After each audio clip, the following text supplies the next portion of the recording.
வெளிநாட்டில் இருந்து இந்தியாவுக்கு போகிறதுக்கு ஒரு 6 மாதம் தான் டைம் இருக்குன்னு வச்சுக்கிறோங்க. நம்ம எல்லாருமே சொல்லக்கூடிய ஒரு விஷயம். வீட்டிலேருந்து வந்து ஃபோன் வரும். அம்மா அது மாதிரி ஃபோன் அடித்து வீட்டில் கொஞ்சம் வயரிங்லாம் பண்ணாமல் கிடக்குப்பா அப்படின்னு சொல்லுவாங்க. சொன்னால் போதும். இல்லைம்மா ஒன்றும் பிரச்சனை இல்லைம்மா, ஒரு 6 மாதம் மட்டும் பொறு, நான் வந்துடுறேன், நான் வந்து உனக்கு எல்லாமே பண்ணி தந்துடுறேன் அப்படின்னு சொல்லுவான். அப்புறம் பார்த்தீங்கன்னா ஒய்ஃபு ஃபோன் அடிக்கும். ஒய்ஃபு ஃபோன் அடித்து பக்கத்து வீட்டுக்காரன் ரொம்ப பிரச்சனை பண்ணுறாங்க, நான் சொல்லி பார்க்குறேன் கேட்கவே மாட்டேங்கிறான். இரு வெயிட் பண்ணு, ஒரு 6 மாதம் தான், நான் வந்து பார்த்துக்கிறேன் அவனை, நான் வந்து பார்த்துக்கிறேன், அதோடையும் பொறுமையாரு அப்படின்னு.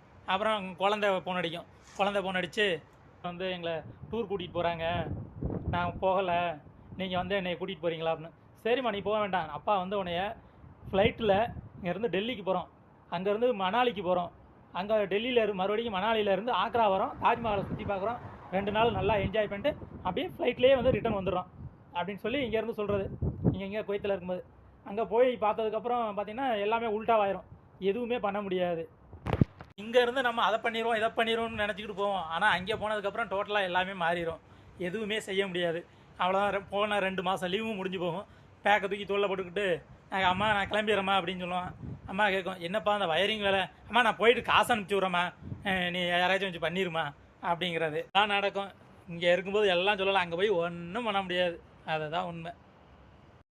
ஏண்டா டேய், எனக்குன்னே வருவீங்களாடா? ஏன்ட்ட